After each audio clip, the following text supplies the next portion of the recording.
સમાચારની શરૂઆત કરીએ તો ગિરનારની લીલી પરિક્રમાને લઈને મોટા સમાચાર સામે આવ્યા છે। પરિક્રમામાં કમોસમી વરસાદ ઊભું કરી શકે છે વિઘ્ન। ત્યારે પરિક્રમા શરૂ થાય તે પહેલા જ વરસાદના કારણે રસ્તાઓ ધોવાઈ ગયા છે। તો આગામી 2 નવેમ્બરથી શરૂ થવાની છે ગિરનારની લીલી પરિક્રમા। ગિરનાર જંગલના 36 કિલોમીટર રૂટ પર પરિક્રમા યોજાય છે।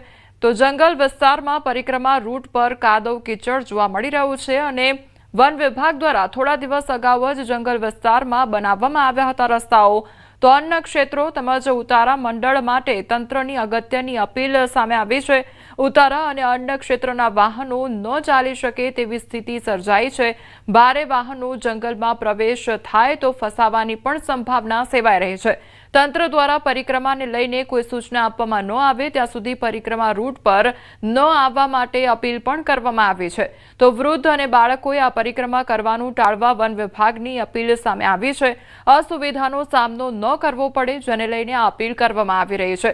तो परिक्रमा रूट पर छे 3 जोखमी घोड़ी अने सरखड़िया घोड़ी तेमज मार्वेल घोड़ी अने नळ पाणीनी घोड़ी वरसादना कारणे अकस्मातनी संभावना पण सेवाई रही छे। तो वरसादना कारणे वन्य प्राणीओ अवरजवरनी पण परिक्रमा रूट पर संभावना सेवाई रही छे।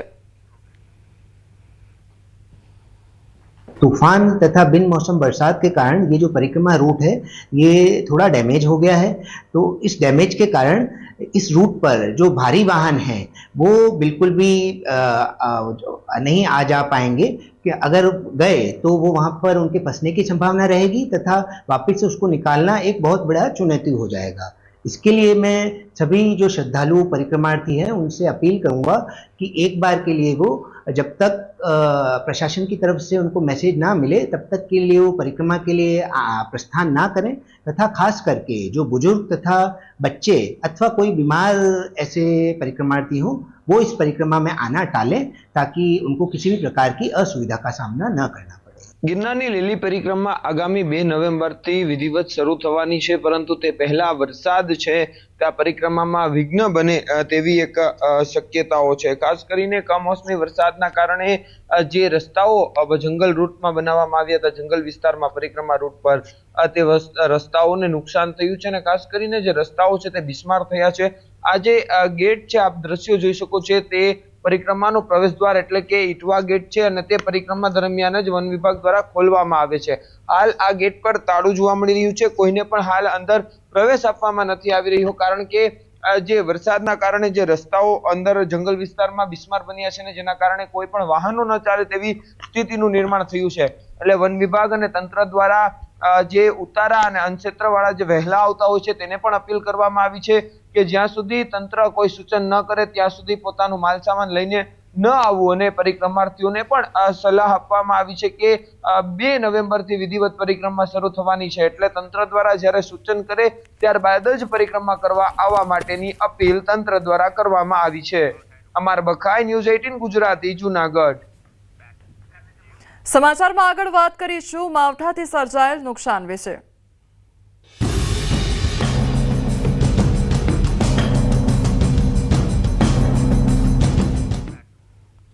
ગુજરાતમાં માવઠાએ કેવી તારાજી સર્જી છે તે આ તસવીરો જ બોલી રહી છે। આખા સૌરાષ્ટ્ર પર માવઠું વજ્રઘાત બનીને ત્રાટકતા કિસાનોની કમર ભાંગી ગઈ છે। ગીર સોમનાથથી મહીસાગર સુધી, અમરેલીથી અરવલ્લી સુધી, સુરેન્દ્રનગરથી પંચમહાલ સુધી, જૂનાગઢથી જામનગર સુધી કમોસમી વરસાદે કહેર વર્તાવ્યો છે। ખેડૂતોને દેવાના ડુંગર તળે દબાવવાની નોબત આવી છે। तो સૌથી વધુ પ્રલય કે પાયમાલ થવાની નોબત આવી હોય તો તે છે ગીર સોમનાથના ખેડૂતોની, જેના ખેડૂતો પર કુદરત એવી કોપાયમાન થઈ છે કે ખેતરો નદીમાં પરિવર્તિત થઈ ગયા। ત્યારે ખેતરોમાં તૈયાર થયેલી મગફળી પણ તણાઈ ગઈ છે। ખેતરોથી તણાતી મગફળી છેક ગટરોમાં પહોંચી ગઈ હતી। કોડીનાર નજીકના ફાસરિયા ગામે ખેડૂતોની મહેનત ગટરમાં વહેતી જોવા મળી। ત્યારે ભારે હૈયે ખેડૂતો ગટરમાં તરતી મગફળી એકત્ર કરતા નજરે પણ પડ્યા હતા। તો જામનગરના જોડિયા પંથકમાં પણ વરસાદે કહેર વરસાવતા મગફળી સહિતનો પાક પલળી ગયો છે। મહીસાગર જિલ્લામાં કમોસમી વરસાદથી ખેડૂતોએ રાતા પાણીએ રોવાનો વારો આવ્યો છે। તો સંતરામપુર તાલુકાના વાવિયા મુવાડા ગામે મોટાભાગના ખેતરો બેટમાં ફેરવાઈ ગયા છે। ડાંગરનો કાપણી કરેલો જે તૈયાર પાક છે તે પણ પાણીમાં પલળી ગયો છે। પાલનપુર, ડીસા, અમીરગઢ, દાંતીવાડા, થરાદ, વડગામ, દિયોદર, ભાભર, કાંકરેજ સહિતના વિસ્તારમાં પણ નુકસાનીનો કોઈ પાર નથી। તો પંચમહાલ જિલ્લામાં પણ કમોસમી વરસાદે ખેડૂતોને રાતા પાણીએ રોવડાવી દીધા છે। ગલગોટાના ફૂલની ખેતીમાં પણ સતત બીજી વાર કમોસમી માવઠાનો માર સહન કરવાનો વારો આવ્યો છે। આ તરફ સુરેન્દ્રનગરમાં કમોસમી વરસાદથી મગફળી સહિતના પાકને ભારે નુકસાન થયું છે। તો ધ્રાંગધ્રા તાલુકામાં ખેતરોમાં પાણી ભરાઈ જતા ખેડૂતો મગફળીના પાથરા બચાવવા દોડધામ કરી રહ્યા છે। સુરતના માંડવી અને અરેઠા તાલુકામાં કમોસમી વરસાદથી ખેડૂતોના પાકને ભારે નુકસાન થયું છે। ખેતરોમાં પાણી ભરાઈ જતા ડાંગર, કઠોળ અને શાકભાજીનો પાક બગડી ગયો છે। તો આ સ્થિતિને પગલે ધારાસભ્ય કુંવરજી હળપતિએ અલસાડી સહિતના ગામોની મુલાકાત લઈ અધિકારીઓ સાથે સર્વે શરૂ કરવાની સૂચના આપી છે। તેમણે મુખ્યમંત્રીને પત્ર લખી તાત્કાલિક સહાય ચૂકવવાની રજૂઆત પણ કરી છે। હાલ 5 દિવસ સુધી વિવિધ ટીમો દ્વારા સર્વેની કામગીરી હાથ ધરવામાં આવી છે। ખાસ કરીને ડાંગર અને શાકભાજીના પાકોમાં વધુ નુકસાન થયેલું હોય મુખ્યમંત્રીનો આભાર પણ માનું છું કે સાથે સાથે એમણે તાત્કાલિક મારા જેવા ધારાસભ્યો અને અધિકારીઓને સૂચના આપી છે કે તાત્કાલિક એનું સર્વે કરવામાં આવે। અને ગઈકાલથી અમે સર્વે કર્યું છે અને તેમાં લગભગ માંડવી તાલુકામાં 265 હેક્ટર જેટલી જમીનનો અમે સર્વે પણ કરાવી દીધું છે। આગામી દિવસોમાં તાત્કાલિક એ સર્વે પૂરું થાય તે દિશામાં હાથ ધરવાના છે। જે કમોસમી વરસાદ પડ્યો છે જેને કારણે જે માંડવી તાલુકાને અંદર અને જે અમલસાડી ગામની અંદર જે ડાંગરમાં નુકસાન થયું છે એ સરકારશ્રીને અમે એવી વિનંતી કરીએ છીએ કે જે નુકસાન થયું છે એ નુકસાનનું સરકાર ભરપાઈ કરે અને ખેડૂતોને જે માગણી હશે તે માગણી પૂરી કરે એવી અમે અપેક્ષા રાખીએ છીએ। જે પરિસ્થિતિનું નિર્માણ થયું છે એના કારણે જે માંડવી તેમજ અરેઠ તાલુકામાં ટોટલ 4500 હેક્ટર જમીન જે હતી એમાં પાક સર્વે તાલુકા ટીમ દ્વારા પાક સર્વે શરૂ કરવામાં આવેલ છે, પાક નુકસાની સર્વે, અને એ સર્વેની કામગીરી 5 દિવસ ચાલશે। 5 દિવસ બાદ જે સરકારશ્રીના ધારાધોરણ અનુસાર 33% વધુ નુકસાનની હશે તેઓને પછી ચૂકવણીની કામગીરી આગળ ધરવામાં આવશે। ખેડૂતોના કાળજા કંપાવતી આગાહી સામે આવી છે। 3 દિવસમાં 10-10 ઇંચ વરસાદની આશંકા સેવાઈ રહી છે। તો 8 જિલ્લા પર અતિ ઘાતક માવઠાના એંધાણ પણ વર્તાઈ રહ્યા છે। હવામાન નિષ્ણાત અથરિયા શેટ્ટીનું અનુમાન સામે આવ્યું છે। ગુરુથી શનિવાર થઈ શકે છે માવઠાનો ઘાતક વાર। કેટલાક વિસ્તારમાં 6 થી 8 ઇંચ વરસાદની સંભાવના વ્યક્ત કરવામાં આવી છે। કેટલાક સ્થળે થઈ શકે છે 10 ઇંચ સુધી વરસાદ। ગુરુથી શનિ સુધી 6 થી 8 ઇંચ વરસાદની આશંકા સેવાઈ રહી છે। કેટલાક સ્થળે 10 ઇંચ વરસાદ સંભવ છે। તો ભાવનગર, અમરેલી પર વધુ ખતરો પણ મંડરાઈ રહ્યો છે।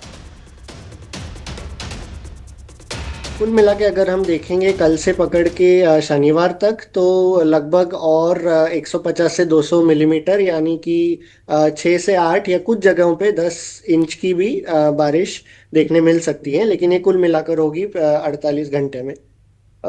तो ज़्यादातर अगर हम देखें तो मोटा मोटा अगर हम देखें तो भावनगर, अमरेली, गिर सोमनाथ, जूनागढ़, बोटाड, अहमदाबाद के दक्षिणी ज़िले के इलाके और खेरा और भरूच, इन इलाकों में सबसे ज़्यादा खतरा है 8 से 10 इंच बारिश की अगले 48 घंटे में। और ये जो ज़िले हैं इन लगभग ही ये ज़िले के सभी जगहों में ऐसी बारिश देखने की संभावना नज़र आ रही है। और हाँ, बट इतना ज़रूर कह सकते हैं कि जिस हिसाब से वो ट्रफ जब भी बनेगा और ट्रफ जिन इलाकों में हवाएं की जो कन्वर्जेंस बोलते हैं यानी कि जहाँ पे हवाएं मिलती हैं जिसके कारण बारिश की गतिविधियाँ बढ़ेंगी, उन इलाकों में वो खास करके कुछ इन ज़िलों के अंदर ही कुछ ही 2 या 3 इलाके में सबसे ज़्यादा इसकी असर देखने की अनुमान है। દક્ષિણ ગુજરાત, દક્ષિણ સૌરાષ્ટ્ર પર વધુ ખતરો મંડરાઈ રહ્યો છે। રાતથી વરસાદની તીવ્રતામાં વધારો થશે તેવું કહેવામાં આવ્યું છે। તો રાત્રિથી જ 3 દિવસ વરસાદના વિસ્તારમાં પણ વધારો થશે। વેસ્ટર્ન ડિસ્ટર્બન્સ ડીપ ડિપ્રેશનની અસરથી વરસાદ આખા ગુજરાતમાં જોવા મળશે। તો સિસ્ટમનો પ્રભાવ ડિપ્રેશનના રૂપમાં જ ટકરાઈ શકે છે સિસ્ટમ તેવું પણ કહેવામાં આવ્યું છે। તો સિસ્ટમ ગુજરાતથી દૂર જાય તેવા કોઈ એંધાણ વર્તાઈ નથી રહ્યા। રાતથી મધ્ય સૌરાષ્ટ્ર સુધી ટ્રફ લાઇન બનશે તો ભાવનગર, મહુવા, પાલીતાણા રાતથી જ પડી શકે છે વરસાદ. તળાજા, ઉના, રાજુલા, સોમનાથમાં પણ રાત્રિ દરમિયાનથી જ વરસાદ વરસી શકે છે અને વરસાદનું પ્રમાણ પણ વધી શકે છે.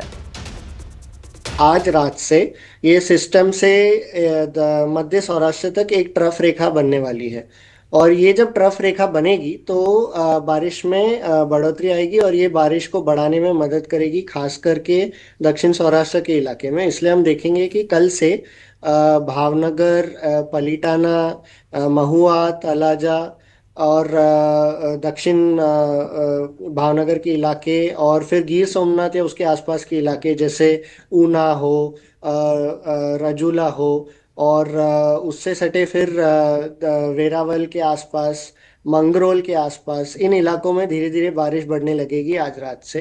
और फिर कल जैसे हम देखेंगे जैसे ये ट्रफ और सक्रिय होगा तो और बारिश की गतिविधियों को जोर देगा. तो इसलिए फिर और थोड़ी उत्तर की तरफ आएंगे तो अमरेली, ढरी, विसावदर, जूनागढ़, केशोद, कुछ हद तक पोरबंदर तक, कुटियाना तक भी बारिश पहुंच सकती है.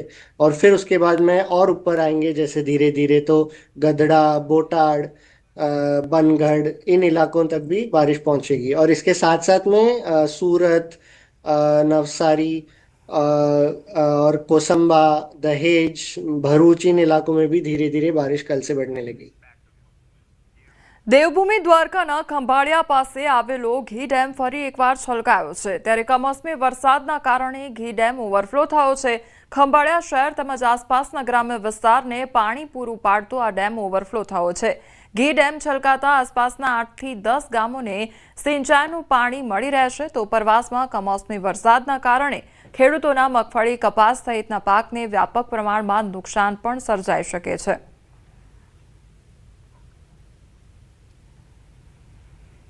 દેવભૂમિ દ્વારકા જિલ્લાના ખંભાળિયા પંથકમાં સતત 2 દિવસથી કમોસમી વરસાદના કારણે ખંભાળિયા પાસે આવેલો ઘી ડેમ ફરી એક વખત સંપૂર્ણ ભરાઈ ચૂક્યો છે.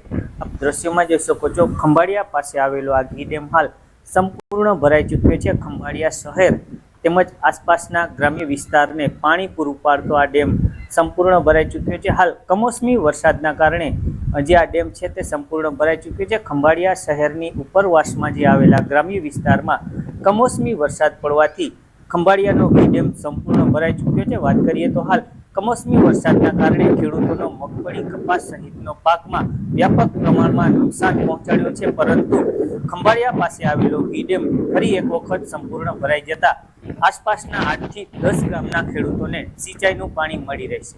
મુકુંદ મોકરિયા, ન્યૂઝ 18 ગુજરાતી, દેવભૂમિ દ્વારકા. સુરત જિલ્લામાં કમોસમી વરસાદના કારણે ડાંગરના પાકને નુકસાન સર્જાયું છે. ખેડૂતોએ સરકાર પાસે સહાયની માંગ કરી છે. ઊભા પાકની સાથે કાપણી થયેલ બગડેલા પાકનું પણ વળતર આપવા માટે માંગ કરવામાં આવી છે. સરકાર સર્વે કરી વળતર આપે તેવી માંગ કરી છે. તો સુરતના ખેડૂતોને કોઈ વળતર મળતું ન હોવાનું પણ જણાવ્યું છે. અમારો પાક એટલો બધો બગડી ગયો કે 50% નુકસાન થયું છે. ખેડૂતને સરકાર સહાય આપે તો સારી વાત છે. અત્યાર સુધીમાં અમને કોઈ સહાય મળી જ નથી. સુરત જિલ્લામાં કોઈ ખેડૂતને સહાય મળી નથી. આ સરકાર તરફથી અમને અમારા પાકની નુકસાની મળે એટલે અમને યોગ્ય છે. 3 વીઘા ભાત બનાવ્યું છે ને ભાતમાં ટોટલી અત્યારે પીનાઈ ગયેલું છે. હવે હજુ ખરાબ છે એટલે લગભગ સરકારને વિનંતી કે થોડી સહાય કરે એમ.